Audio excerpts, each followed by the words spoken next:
Pujilah Bapa di surga. Di dalam nama Tuhan Yesus kami berdoa dan mengucap syukur. Sama kita katakan amin. Silakan duduk Bapak Ibu Saudara-saudara.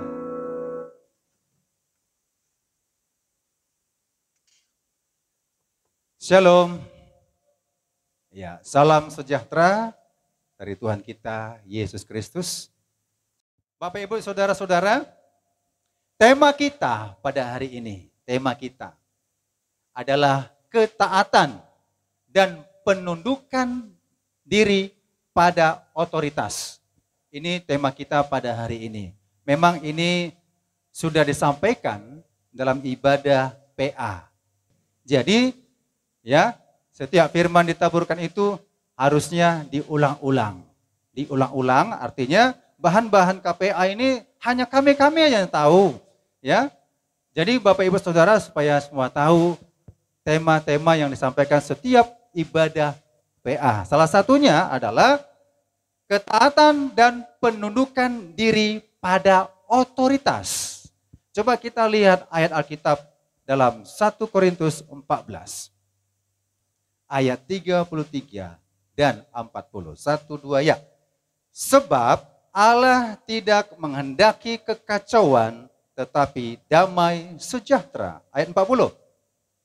Tetapi segala sesuatu harus berlangsung dengan sopan dan teratur. Oke, saya ulang kembali ya ayat ini supaya kita melekat dalam pikiran hati kita. Sebab Allah tidak menghendaki kekacauan. Kekacauan, segala sesuatu itu tidak dikehendaki Allah. Allah tetap menginginkan kita, hidup kita mengalami namanya damai sejahtera. Dan kemudian di ayat 40, tetapi segala sesuatu harus berlangsung dengan sopan dan teratur. Jadi Allah tidak menghendaki kekacauan. Amin. Iblis menghendaki kekacauan. Iblis menghendaki perselisihan. Iblis menghendaki pertengkaran dan pertikaian. Tidak pernah sejarahnya Tuhan menginginkan kekacauan. Tapi Tuhan menginginkan damai sejahteranya, kebenarannya, kemudian sukacitanya itu menaungi kita. Kalau kita sudah mengalami damai sejahtera Bapak Ibu Saudara, mengalami sukacita dari surga, kemungkinan besar, bukan kemungkinan besar, sudah pasti kekacauan akan tersingkir. Perselisihan tidak ada di permukaan bumi ini. Tetapi kita sebagai kodrat manusia tidak luput dari kelemahan. Ya, kita sadar, saya sadar manusia ya punya kelemahan dan kekurangan. Tetapi kalau ada damai sejahtera, ada sukacita Tuhan, kelemahan, kekurangan itu harus dikikis satu persatu. Jangan katakan, ya ini kan kelemahanku, ini kan kekuranganku, ya betul. Tapi ingat, kekurangan dan kelemahan tidak boleh tinggal terus dalam hidup kita. Amin. Ya, tidak boleh tinggal. Yang boleh tinggal dalam hidup kita adalah damai sejahtera Allah atau disebut Shalom. Ya. Kalau bahasa Ibraninya Shalom Elohim. Mereka balas, orang Ibrani balas, wa Elohim Shalom. Bahasa Arab, Assalamualaikum. Waalaikum Shalom. Nah, Waalaikumsalam gitu ya. Nah, itu maknanya sama. Bersumber dari satu rumpun bahasa Semitik. Bahasa Semitik itu adalah bahasa Arab, Aramik, Ibrani. Ya, orang Arab mengatakan Allah. Ya, kalau orang Ibrani mengatakan Elohim. Kalau orang Aramik mengatakan Allah. Jadi Allah, Elohim sama artinya. Milik semua bangsa-bangsa. Bukan orang Kristen saja penyebutan itu. Ya, tapi kita sebut itu damai sejahtera Allah Shalom di dalam satu nama yaitu Tuhan Yesus. Amin. Kalau kita bilang God di dalam nama Yesus damai sejahtera. Debata di dalam nama Yesus damai sejahtera. Lord dalam nama Yesus damai sejahtera. Apalagi Kurios, Theos Di dalam nama Yesus, damai sejahtera itu akan menaungi kita. Tapi kalau saya katakan begini, debata mulai jadi Nabolon, boleh? Gak ada damai sejahtera di debata mulai jadi Nabolon, ya. Gak ada. Tapi debata di dalam Yesus Kristus ada damai sejahtera. Amin. Nah, jadi Allah tidak menginginkan kekacauan. Kehidupan kita ini harus tertib dan teratur dan sopan. Maka Bapak Ibu Saudara, dibutuhkan adalah otoritas. Sama-sama kita katakan otoritas. 1, 2 ya. Iya, otoritas ya. Nanti saya akan jelaskan seterusnya. Nah, dibutuhkan otoritas Bapak Ibu Saudara-saudara. Jadi kehidupan kita ini ya, supaya mengalami namanya damai sejahtera, sukacita, makmur, sentosa, dan sesuatu yang akur dan ya perdamaian di antara keluarga, di antara tetangga, di antara persahabatan saudara-saudara, perlu ada yang memperhatikan kita yang disebut namanya otoritas. Bila manusia tidak hidup dalam otoritas, Bapak Ibu Saudara-saudara, ya, manusia nggak mau hidup dalam otoritas, itu akan kacau, akan rusak, akan terjadi perpecahan. Ya, makanya tidak heran Bapak Ibu Saudara, mengapa gereja-gereja terjadi perpecahan. Hanya kebanyakan di kalangan Kristen banyak terjadi perselisihan dan perpecahan. Kenapa demikian? Karena tidak tunduk terhadap namanya otoritas. Seandainya saya tidak tunduk terhadap otoritas pengembalaan sini, maka saya pindah dari gereja ini, cari tempat yang lain. Kalau saya tidak patuh dengan di tempat ini, saya maunya saya cari yang sesuai dengan apa yang saya ingini, wah, saya pindah. Ini tidak diinginkan oleh Tuhan. Kita, Bapak Ibu Saudara-saudara, hidup di dalam satu otoritas, ini membuat kita namanya mengalami proses pembentukan. Bersama-sama katakan proses pembentukan. 1, 2 ya. Proses pembentukan. Kalau saya di sini, saya percaya ada otoritas, maka saya siap diproses. Biasanya kalau tidak siap diproses, berarti ada kesalahannya. Salahnya di mana? Tidak rendah hati. Roh yang ada dalam dirinya adalah roh pemberontak. Jadi bukan hanya di sini saja, di banyak gereja, ada namanya roh-roh pemberontakan. Dan inilah yang harus kita mengerti. Kalau kita mengerti otoritas Bapak Ibu Saudara-saudara, selama kita dibawa kepada kebenaran, kita harus taat dan tunduk kepada otoritas. Katakan amin. Kecuali kita dibawa kepada penyesatan. Ya, kalau dibawa kepada penyesatan, ya nggak perlulah kita tunduk dan taat. Tetapi kalau suatu gereja, organisasi mengajarkan kita, membawa kita kepada sang mempelai, pria sorga, menuju kerajaan sorga, saudara-saudara mau nggak diproses? Amin, katakan amin. Amin, yang mau katakan amin ya. Bapak Ibu Saudara-saudara, nah bagi yang nggak mau diproses, ini maka terjadilah namanya perpecahan. Di Alkitab ada terjadi perpecahan. Jemaat di Korintus, makanya Paulus mengatakan engkau adalah manusia duniawi. Aku dari golongan Paulus. Aku dari golongan Yakobus. Aku dari golongan Yohanes. Adakah Kristus terpecah-pecah? Kristus tidak ada terpecah-pecah. Boleh saya katakan begini, ya.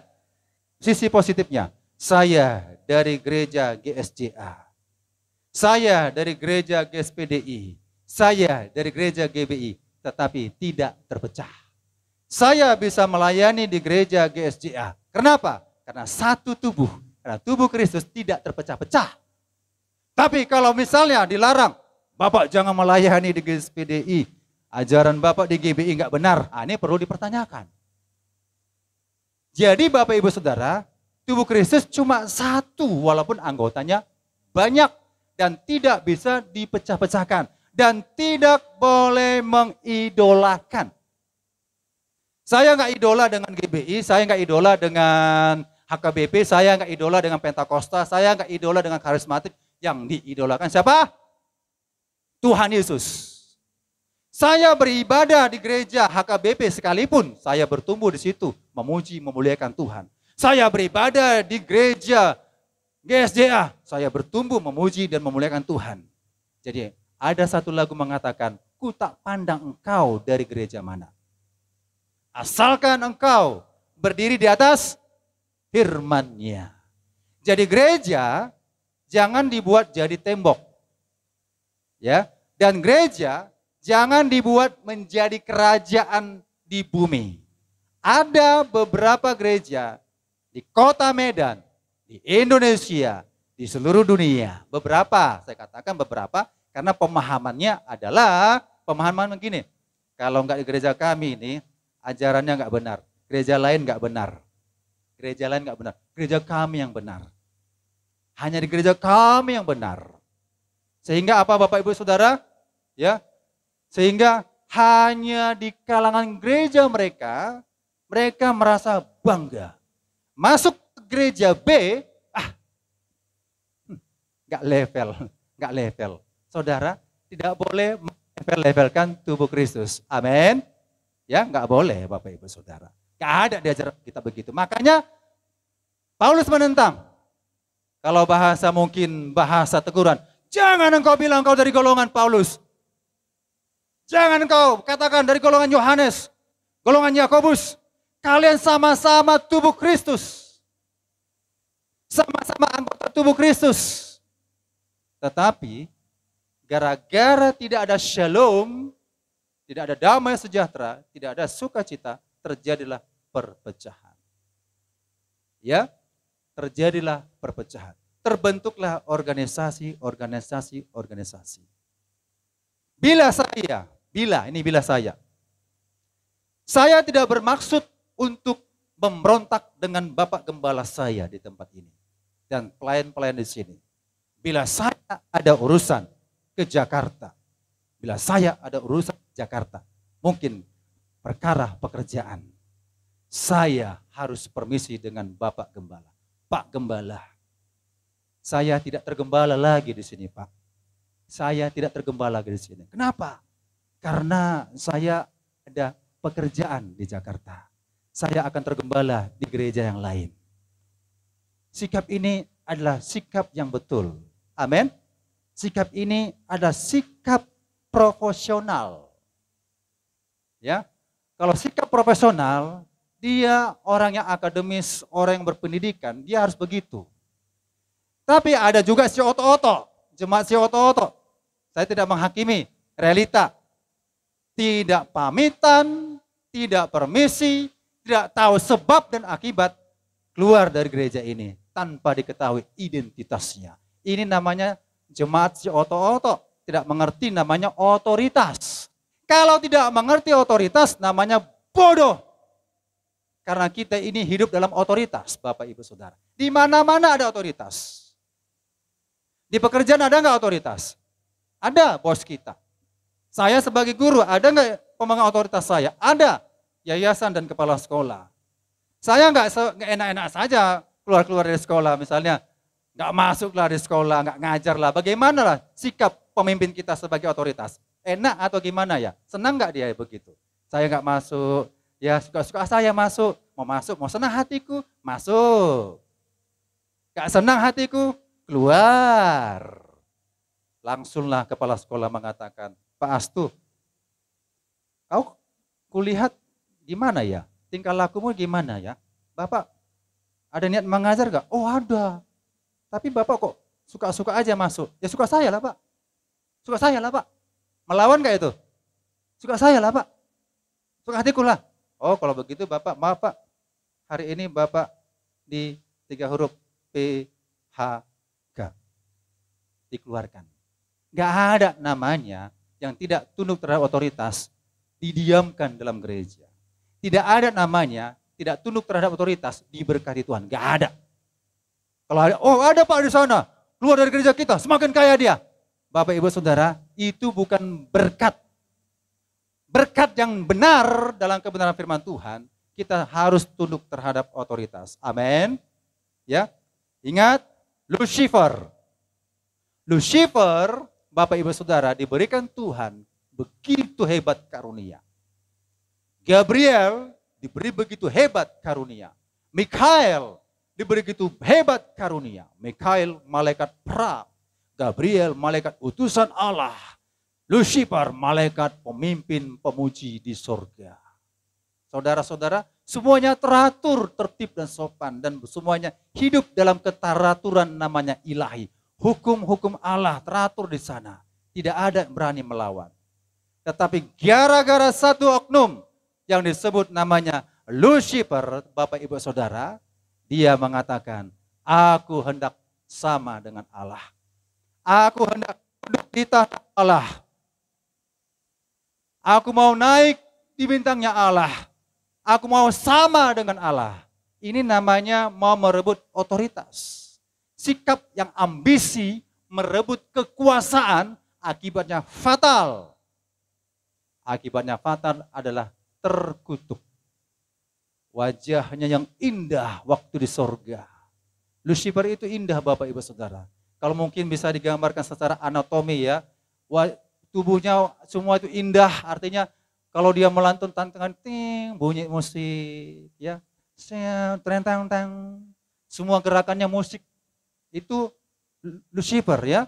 Nah indah, tapi karena melawan otoritas, diberkati atau dikutuk?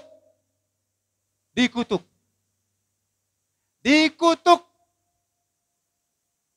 Berubah wujud, dijatuhkan ke bumi, maka disebut iblis. Maka disebut iblis. Iblis artinya memberontak kepada Allah. Jadi siapa yang berontak kepada otoritas, itu iblis kecil. Ya, itu kan iblis kata Tuhan, berontak terhadap otoritas, itu iblis. Kalau saya berontak terhadap otoritas, berarti saya disebut iblis kecil. Iblis besarnya Lucifer, begitu. Nah Bapak Ibu Saudara, maka kita butuh namanya otoritas. Amin. Otoritas dalam pekerjaan, otoritas dalam studi, otoritas dalam keluarga, otoritas dalam penggembalaan ada. Seandainya saya tidak di sini lagi, saya harus 4 mata ngomong sama Bapak Gembala, bicara baik-baik, Bapak Ibu Saudara, supaya apa? Jangan tertuduh di hati kita. Amin. Gak salah sih Bapak Ibu mau pindah dari sini, gak ada masalah. Tapi beretika lah, beretika begitu. Saya gak menganjurkan pindah memang, tapi karena ada urusan. Ada urusan. Saya kan pernah dulu ke Jakarta, permisi dari sini. Ibu saudara-saudara, karena ini ada pekerjaan di Jakarta, saya pamitan tidak tergembala di sini. Saya ke Jakarta dulu bersama istri saya, ada usaha dan pekerjaan di sana.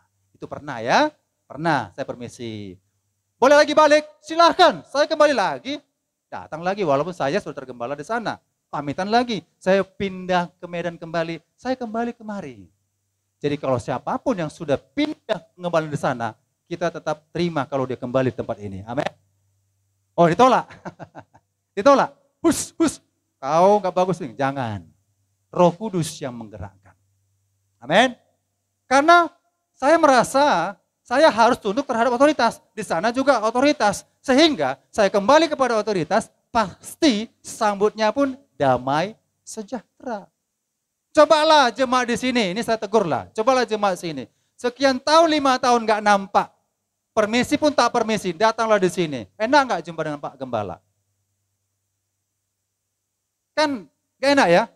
Jumpalah mungkin berbelanja di Carrefour, jumpalah. Pasti agak-agak mengelak ya kan? Ada Pak Jasman Sagala. Lewat. Pasti begitu. Itu juga berontak begitu. Tapi kalau damai-damai di sini, dia pamitan, dia permisi, jumpa di mana-mana. Shalom Pak, haleluya Pak, bagaimana GB Sunggal Pak, Tuhan berkati Pak, Bapak maju pelayanan Pak. Begitu. Di Facebook juga, di komen, apa kabar, walaupun kita beda interdenominasi, karena memang enak hubungannya, tetap kasih komen, kasih apa. Maka Bapak Ibu Saudara, saya nggak mau mengkomeni, bukan menghakimi, tapi nggak proporsional.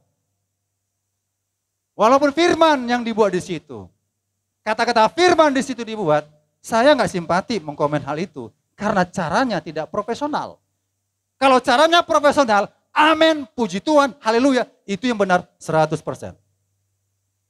Kalaulah orang yang tidak profesional, Bapak Ibu Saudara secara otoritas, membuat status Facebook, Instagram, firman Tuhan sekalipun, iblis juga bisa menulis firman Allah, tapi tidak tunduk kepada Allah. Tidak tunduk pada otoritas. Maka maaf.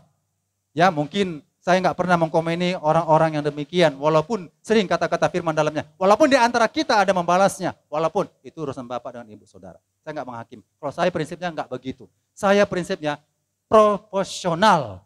Yang benar-benar aja. Kalau datang kemari, bagaimana kabarnya Pak Astu kemarin misalnya? Iya, aku nggak tergembala lagi sana, permisi Pak. Oh, itu baru profesional. Haleluya. Supaya apa? Kita belajar menghargai, menghormati yang namanya otoritas. Tidak abal-abal. Otoritas tidak abal-abal. Tidak suka-suka kita. Otoritas itu adalah sudah ditentukan Tuhan Allah dari sejak semulanya, dari awal. Haleluya. Maka Bapak Ibu Saudara, mari kita lihat dulu ya arti otoritas. Otoritas Bapak Ibu Saudara-saudara dari bahasa Inggris, authority, yaitu pemegang kekuasaan. Dan dalam bahasa Yunani disebut exousia. Boleh ditampilkan Matius 28 ayat 18. Dalam Matius 28 ayat 18 ya, ada kata exousia. Yesus mendekati mereka dan berkata, kepadaku telah diberikan segala kuasa di surga dan di bumi. Otoritas dalam bahasa Yunani itu adalah exousia. Arti kuasa yang adil, sungguh dan tak terhalangi, bertindak atau memiliki, mengontrol, memakai atau menguasai sesuatu atau seseorang. Jadi ada kata exousia. Ini artinya otoritas. Otoritas ya dalam bahasa Yunani. Jadi di Alkitab temukan kata otoritas. Cuma dalam bahasa Yunani. Supaya kita mengerti kata dasarnya otoritas. Otoritas bahasa Yunaninya adalah exousia. Yang artinya menggunakan kata yang artinya kuasa yang adil, sungguh dan tak terhalangi, bertindak atau memiliki, mengontrol, memakai atau menguasai sesuatu atau seseorang. Bapak Ibu Saudara, yang memegang kekuasaan tertinggi, otoritas tertinggi adalah Tuhan Yesus. Amin. Segala kuasa yang ada di surga dan di bumi, segala kuasa, segala kepemimpinan otoritas di surga dan di bumi, Yesus pemegang kekuasaan tertinggi di surga dan di bumi yang disebut otoritas. Jadi segala yang ada di bumi ini Tuhan Yesus yang menciptakan. Segala yang kelihatan dan tak kelihatan Tuhan Yesus yang menciptakan. Tampilkan next lagi. Ya. Di dalam Kolose 1 ayat 16 saya ambil dalam terjemahan firman Allah yang hidup. Bapak Ibu Saudara. Ya, saya baca. Kristus sendiri adalah yang menjadikan segala sesuatu di langit dan di bumi. Segala yang kelihatan dan yang tidak kelihatan, dunia roh dengan raja-raja dan kerajaannya, dengan penguasa-penguasa dan pemerintah-pemerintahnya, semuanya dijadikan oleh Kristus bagi dirinya dan bagi kemuliaannya. Jadi kalau ada pemerintahan kita di Republik Indonesia, ya kita harus tunduk dan taat terhadap otoritas. Amin. Kerajaan-kerajaan, pemerintah itu sudah dibuat sedemikian rupa untuk keteraturan, ketertiban umat manusia di bumi. Walaupun mengatakan, oh ya dia Pak nggak percaya Tuhan Yesus, itu lain cerita. Ini perkara di bumi. Haleluya, perkara di bumi. Jadi segala pemerintahan, segala kuasa yang ada di bumi, itu Tuhan atur semuanya. Tuhan pimpin semuanya. Ya, semuanya dalam rencana dan rancangan Allah. Tidak bisa kita hidup suka-suka. Tidak bisa kita hidup, oh siapa lu, siapa gue. Ya, kalau mau lu ya silahkan, mau gue silahkan. Gak ada begitu. Semuanya ada hukum, keteraturan kekuasaan. Kalau saudara sudah dengar berita di Kompas TV, itu udah sering informasi-informasi bagaimana seorang jenderal yang akan divonis hukum. Menerima hukumannya apa? Hukuman matikah? Atau hukuman seumur hidupkah? Atau hukuman yang seberat-beratnya? Biasanya seberat-beratnya hukuman seumur hidup atau hukuman mati. Karena apa? Karena ada otoritas. Kalau suka-suka saya bunuh-bunuh orang, maki-maki orang, ejek-ejek orang, saya, suka-suka saya saudara, ini sudah melanggar hukum. Makanya hati-hati, WA, Facebook, kata-kata kita itu saudara, itu bisa diambil kembali. Makanya jenderalnya nggak bisa ngomong lagi, WA-WA yang sudah ada, ya dengan teknologi zaman sekarang canggih, WA yang lama-lama bisa diambil lagi. Harddisk yang dihapus dari CCTV bisa diambil lagi dengan teknologi. Nggak bisa disembunyikan kalau kita sudah punya pegang namanya teknologi, punya handphone. Kalau saudara menghina seseorang, kalau diperkarakan bisa diambil lagi.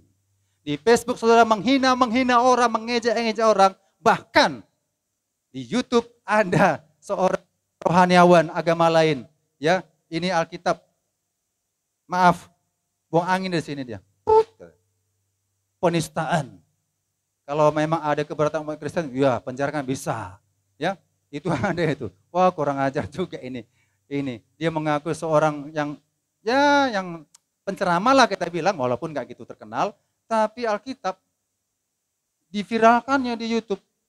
Alkitab itu maaf, dihinanya. Alkitab dihina, Bapak Ibu Saudara, itu namanya sudah menghina firman Allah, yaitu Tuhan Yesus. Ya, jadi hidup kita nggak bisa suka-suka. Karena Tuhan sudah pimpin dan atur sedemikian rupa, manusia ini hidup dalam ketertiban, sopan, teratur. Nah, dalam kitab Hakim-Hakim, Bapak Ibu Saudara, saudara bisa lihat Hakim-Hakim. Di kitab Hakim-Hakim 21, ini peristiwa ketika bangsa Israel tidak ada pemimpin. Di Hakim-Hakim 21 ayat 25 dikatakan demikian. Pada zaman itu tidak ada raja di antara orang Israel. Setiap orang berbuat apa yang benar menurut pandangannya sendiri. Inilah resiko kalau tidak ada pemimpin. Bangsa Israel suka-sukanya, menurutku benar kok. Itu kata si Yehuda, mungkin namanya si Yehuda. Datang si Ruben, menurutku benar kok. Benar. Datanglah si Lewi mungkin mengatakan, iya menurut kami benar. Menurut kalian benar, salah. Benar, salah, benar, salah. Tidak ada hukum.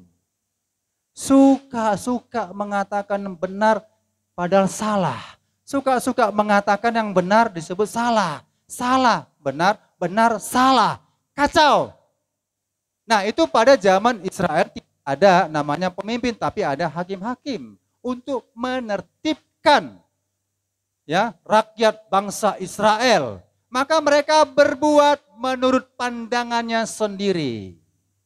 Dan ini tidak boleh terjadi di gereja.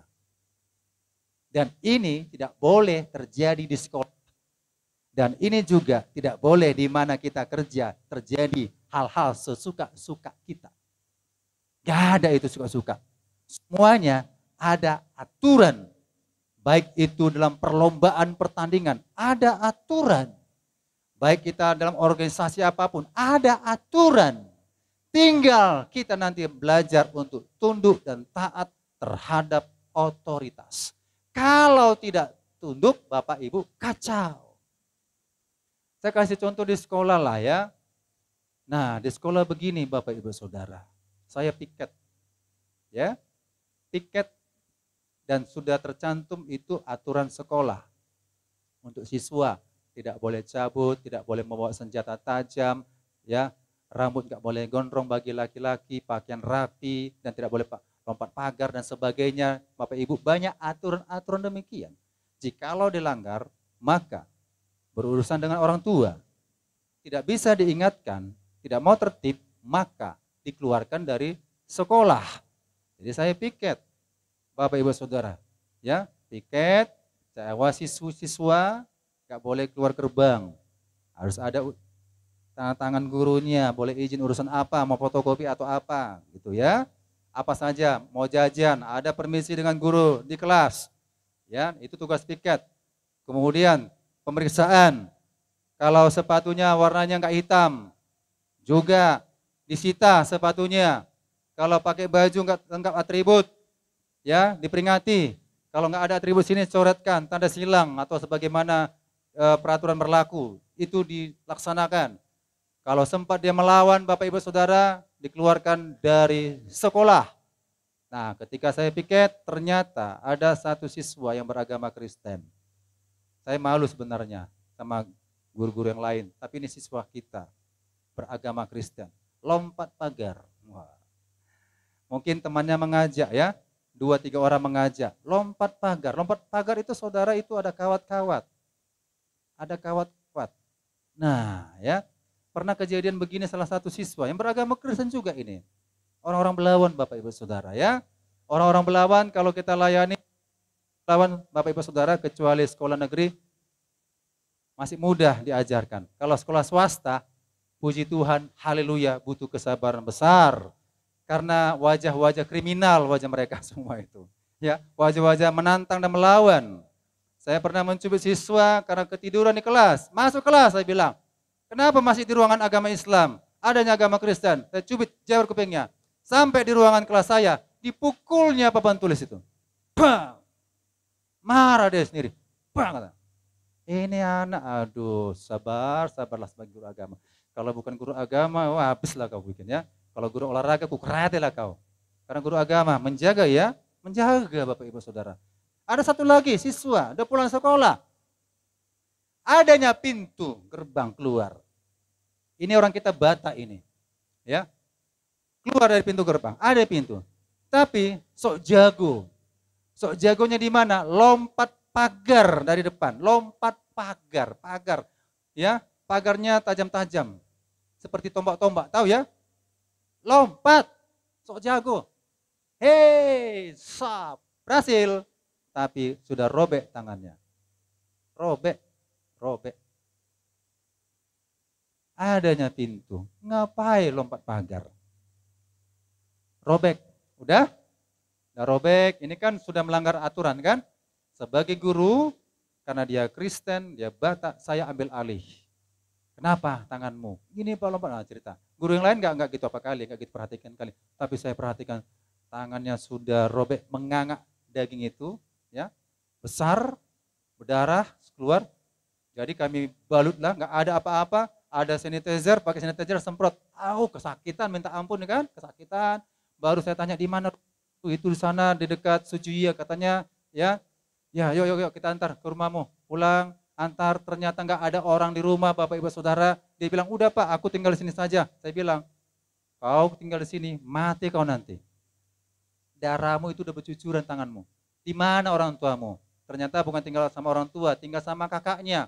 Aku tinggal sama kakak. "Pak, kami jual buah." Ya di mana? Di Pasar 5. Oke, ayo. Bawalah ke Pasar 5, tempat jualan kakaknya jual buah. Sampailah di situ, pingsanlah dia. Kalau seandainya saya tahu, ya saya guru di situ, masih lingkungan kompleks itu, kecuali luar ya, nggak tanggung jawab guru itu. Masih di situ, Bapak Ibu Saudara, saya harus bertanggung jawab, ya. Sampailah di situ, pingsan. Seandainya lah, waktu dibawa dalam kendaraan, pingsan dia jatuh di jalan, itu lebih beresiko. Bisa ditabrak truk, mobil atau apapun, bisa mati tergilas. Saya bilang hati-hati ya, pegang Bapak ya, pegang ya, hati-hati ya. Darahnya udah berkeluaran, darahnya walaupun sudah dibalut, darahnya keluar. Sampailah di pasar 5, saya hantar depan kakaknya ya, pingsanlah dia. Dia itu komennya lama kali. Kenapa dia Pak? Kenapa dia? Memanglah anak ini, memang dia bandel. Memanglah anak ini, memang namanya ini, memanglah. Kalau kita bilang, memanglah ini Pak si Antoni, bandel kali, memanglah ini. Nanti bu, urus dulu dah nanti, urus. Jangan lu merepet. Nanti bu. Datang lagi yang lain komen, saudara-saudaranya, keluarganya. Pak, kenapa nggak dibawa ke rumah sakit langsung? Kenapa nggak dibawa ke rumah sakit langsung? Kalau Bapak bawa ke rumah sakit nanti langsung, kami akan tanggung jawab Pak. Saya berpikir kalau saya bawa ke rumah sakit langsung, ini dari mana DP-nya, gitu kan? Kalau ada DP saya 1 juta nggak apa-apa lah. Ini kan dokter Bapak Ibu Saudara tahu zaman sekarang, kalau nggak ada ini nggak dilayani. Pernah mati orang dibuat begitu. Dokter udah ada dokter, tapi karena nggak ada uang, di tempat di mana dia mau dirawat, dibiarkanlah gitu Bapak Ibu Saudara, karena nggak ada yang berani jaminan kalau nggak ada uang. Jadi kalau mau masuk ke rumah sakit, kasih uang dulu. Saya berpikir nggak perlu ke rumah sakit, adanya keluarganya saya bawa. Itu pun saya diprotes. Kenapa nggak diantar ke rumah sakit? Tapi puji Tuhan, anaknya diantar rumah sakit, ya dijahitlah 6 jahitan. Sudah itu jumpalah saya, kira-kira 2 minggu kemudian saya tanya, ya bagaimana, ternyata sudah jahit dan mulailah pemulihan. Tapi Bapak Ibu Saudara, anaknya betul-betul nakal, anak-anaknya betul bandel Saudara, gak masuk lagi ke sekolah. Bapak Ibu Saudara ya, bukan berarti ya kita gak mau mengasihi, tapi seusaha kita. Kalau kita sudah menerima kepercayaan otoritas, kita laksanakan dengan baik, dengan penuh tanggung jawab. Amin. Ya, nah itu tadi arti otoritas Bapak Ibu Saudara-saudara. Jadi dalam sistem pemerintahan gereja atau kekristenan Bapak Ibu Saudara itu diatur dalam sifat namanya teokrasi. Ya, bukan demokrasi. Demokrasi tambahan tapi nanti puncak pimpinan Tuhanlah yang menentukan. Bukan birokrasi dan sejenisnya Bapak Ibu Saudara. Jadi dalam kehidupan pelayanan kita di gereja, dalam pengembalaan, semuanya harus diatur dalam sistem pemerintahan teokrasi. Pemerintahan yang setinggi-tingginya Tuhan Allah yang memegang kekuasaan tertinggi-tingginya. Amin. Ya, Bapak Ibu Saudara, jadi pentingnya otoritas, coba. Nah, jadi pentingnya otoritas Bapak Ibu Saudara, ada beberapa hal pentingnya otoritas. Ya. Ini mengendalikan hidup kita, ada pengaruh, berdampak bagi kita. Jadi kalau kita tahu pentingnya otoritas, yang pertama, mempengaruhi perilaku kita, mempengaruhi baik atau tidak baik. Jadi kita bisa bedakan ini baik atau tidak baik. Ya. Bohong atau tidak bohong. Saksi dusta atau saksi benar. Bohong divonis hukuman mati, gitu ya. Jujur dibebaskan hukuman ringan. Kalau mengerti otoritas, jadi kalau dalam persidangan saudara-saudara itu harus diberikan sumpah dulu.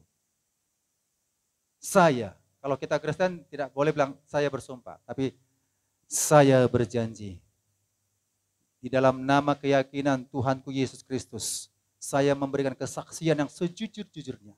Jikalau ya, itu katakan ya. Jikalau tidak, katakan tidak. Duduk, bersaksi, cerita. Kenapa? Karena ada otoritas. Jadi mempengaruhi hidup kita, perilaku kita, baik atau buruk. Butuh otoritas. Kalau tidak ada otoritas, segala sesuatu menurutnya benar. Aku tak melakukannya begitu Pak Hakim. Aku tak mengatakan tembak. Tapi aku mengatakan hajar. Jadi mana yang benar ya? Kan gitu kan? Si A mengatakan, aku mendengarnya jongkok. Jongkok. Aku mendengarnya dari si R ini tembak. Aku mengenalnya dari dirimu. hajar, hajar. Saudara, dibutuhkan otoritas. Mana yang benar? Kalau menurut dia bisa benar, menurut ini bisa benar, benar, bisa benar. Masih bertahan? Iya, saya tetap mengatakan hajar. Satu lagi mengatakan, saya tetap mengatakan saya disuruh perintah tembak. Saya mendengarkannya pada saat itu jongkok. Kalau tidak ada otoritas, Bapak Ibu Saudara, nggak tahu mana yang benar, mana yang salah. Maka nomor satu, mempengaruhi perilaku kita, baik atau buruk. Jadi kalau kita sudah dinyatakan, sudah dibuktikan kebenarannya, fakta-fakta dan bukti-bukti, tinggal mengaku saja. Begitu kita.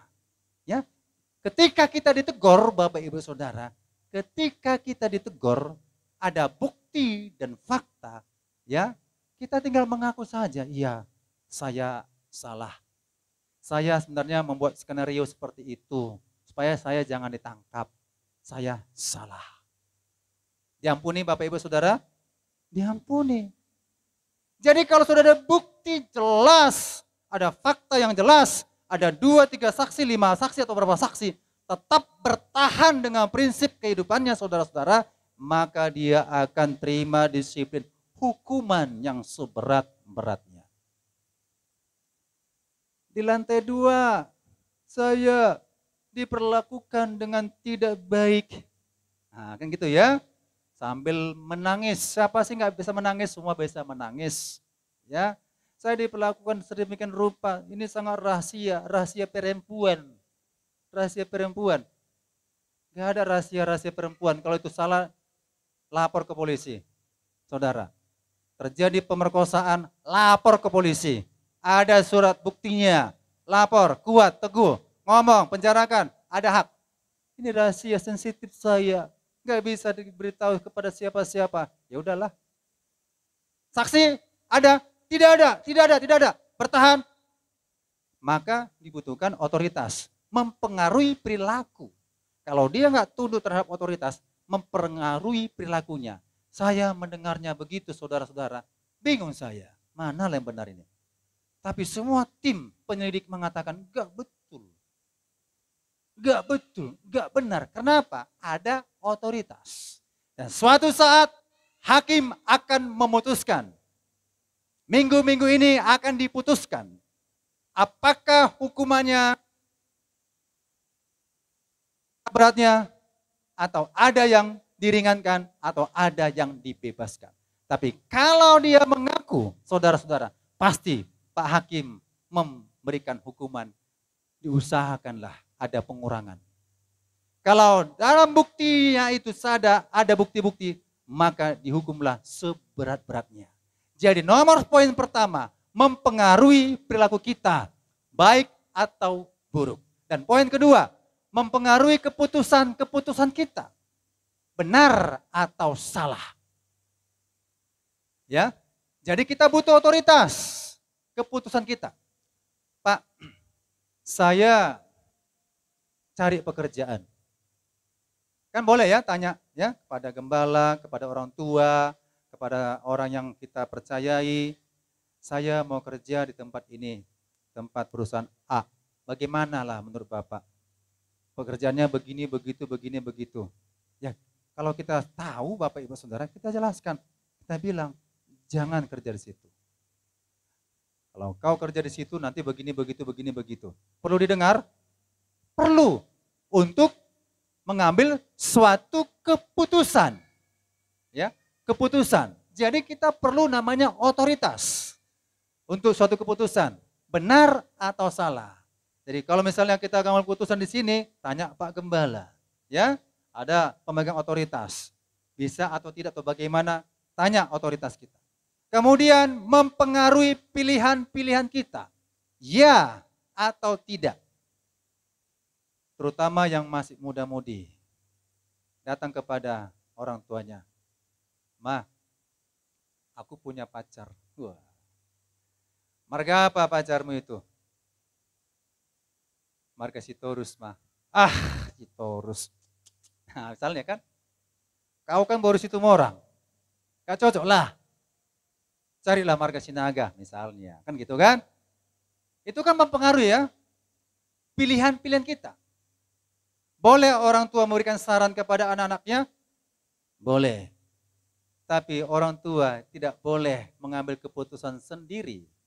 Seandainya lah keputusan anak itu betul-betul mutlak dan benar. Tidak menyimpang dari firman Allah. Orang tua menyimpang dari firman Allah, saudara. Apakah kita mau?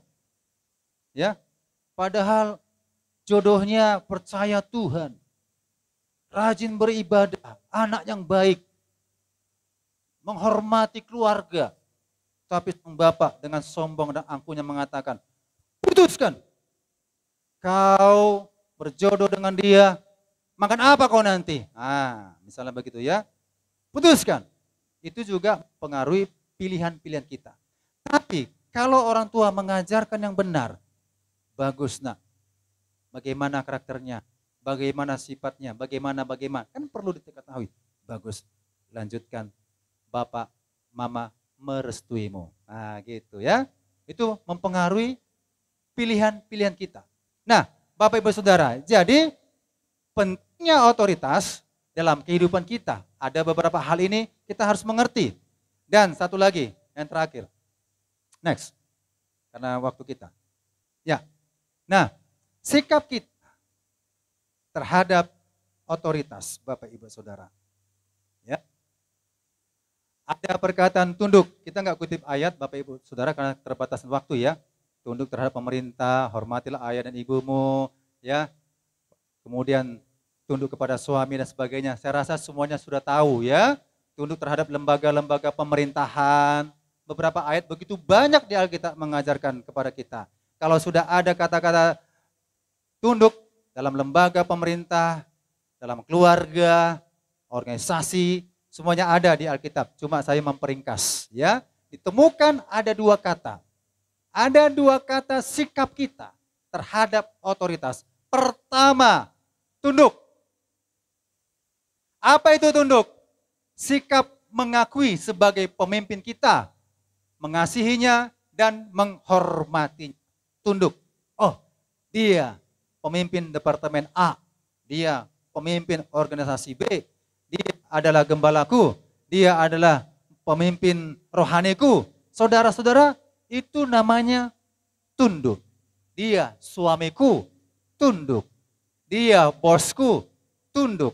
Dia dosenku, tunduk. Dia gembalaku, tunduk. Dia guruku, tunduk. Ini zaman sekarang begini. Ya. Ini jangan ditiru. Kalau kita sudah merasa tamat di satu sekolah, jangan bilang, itu bukan guruku lagi. Tetap sapa. Pak, kan gitu ya. Saudara, tunduk itu permanen. Oh, ada tunduk gak permanen. Wah, saudara gak ada tunduk gak permanen. Ya, gak ada. Tunduk itu permanen. Gak, ya. Habis masa jabatannya, gak tunduk. Makanya ada beberapa siswa, kalau jumpa saya, gak dibilang gak sapa lagi. Pak, gak sapa lagi. Ada beberapa siswa sudah alumni-alumni, salam Pak. Siapa ya? Malah saya bilang, Bapak siapa gitu. Jangan panggil Bapak lah Pak, panggil nama saja katanya. Iya siapa? Disebut namanya. Ya, Pak. Karena gak ada istilah tidak permanen. Artinya tunduk Bapak Ibu Saudara, sikap mengakui dia itu pemimpin saya dulu, dia itu pemimpin saya sekarang, dia itu membimbingku, dia mengajariku begitu ya. Maka mengasihi dan menghormati. Kemudian taat. Taat itu perbuatan mematuhi segala peraturan yang sudah ditentukan dan ditetapkan. Jadi taat.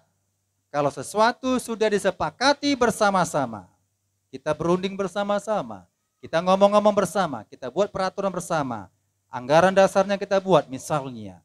Peraturan A dan B kita buat bersama-sama. Bersama-sama. Itu harus ditaati. Kalau dilanggar itu namanya berontak. Ya. Kalau dilanggar namanya berontak. Apa yang sudah disepakati maka ikuti aja aturannya. Amin. Dalam organisasi apapun, dalam gereja, dalam pemerintahan, apa sudah dibuat satu aturan, tetap hargai pemimpin kita, hargai ketua kita, hargai gembala kita, hormati, tunduk. Karena sudah ada aturan yang ditentukan. Kalau dibilangnya itu salah, salahlah itu. Karena ada bukti dan fakta. Kecuali tidak ada bukti dan fakta. Ya, kecuali tidak ada tertulis. Ini jelas ada tertulis. Ya, jadi nggak perlu dilakukan pemberontakan seperti Maryam dan Harun. Berontak. Bukan dia pemimpinku. Bukan Musa pemimpinku. Korah juga, Abiram. Berontak. Kamilah pemimpin. Maka setiap orang yang berontak, sekali lagi, tidak diberkati. Lalu pemberontak-pemberontak dalam Alkitab, semuanya terkutuk. Menerima kutuk. Jadi jangan anggap benar kalau sudah ada aturan. Nggak diberkati Tuhan.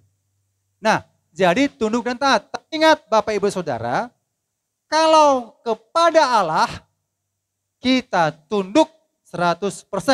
Amin. Ya, kepada Allah taat 100% kita taat. Tapi kalau kepada manusia, ya, tunduk itu mutlak. Tunduk itu mutlak.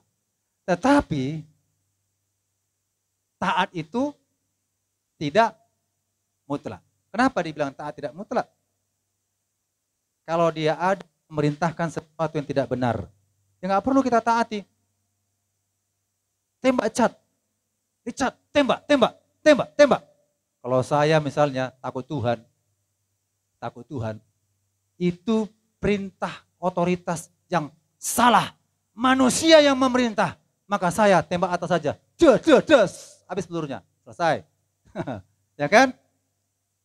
Kalau sadar ya, tapi dengan situasi genting itu untuk mengambil keputusan berat sekali Bapak Ibu Saudara. Saya bisa bayangkan kalau saya punya atasan, ya pangkat saya rendah, yang memerintahkan tinggi pangkatnya. Kalau disuruh begitu pasti sudah otomatis dilaksanakan. Pasti dilaksanakan.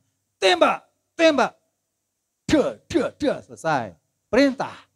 Sekarang pertanyaan, itu perintah yang benar atau salah? Salah. Itu perintah yang salah. Makanya kepada manusia, taat itu tidak mutlak. Taat itu tidak mutlak. Jangan dimutlakkan taat itu, sekalipun orang tua. Sekalipun orang tua kita. Nah, jangan engkau pergi ke gereja si Asana, karena aku lihat kau ke gereja sana semakin kau rohani, semakin kau berubah. Nah, gitu misalnya kan. Saya dulu begitu, dilarang saya gereja. Apakah saya taat kepada orang tua? Tidak.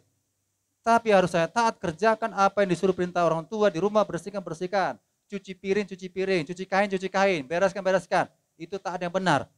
Tapi kalau dilarang beribadah kepada Tuhan, perlu kita taati? Tidak. Fir'aun berkata, jangan pergi kalian beribadah kepada Allah kalian. Itu raja mereka. Rajanya Musa, rajanya bangsa Israel. Waktu mereka dijajah, tinggal di Goshen, itu raja Fir'aun. Mereka mau pergi beribadah. Apakah mereka taat? Tidak. Lebih taat kepada Allah daripada kepada raja. Kalau Petrus mengatakan mana lebih baik? Taat kepadamu atau taat kepada Allah? Kami taat kepada Allah. Amin. Kenapa? Karena ada yang salah di situ.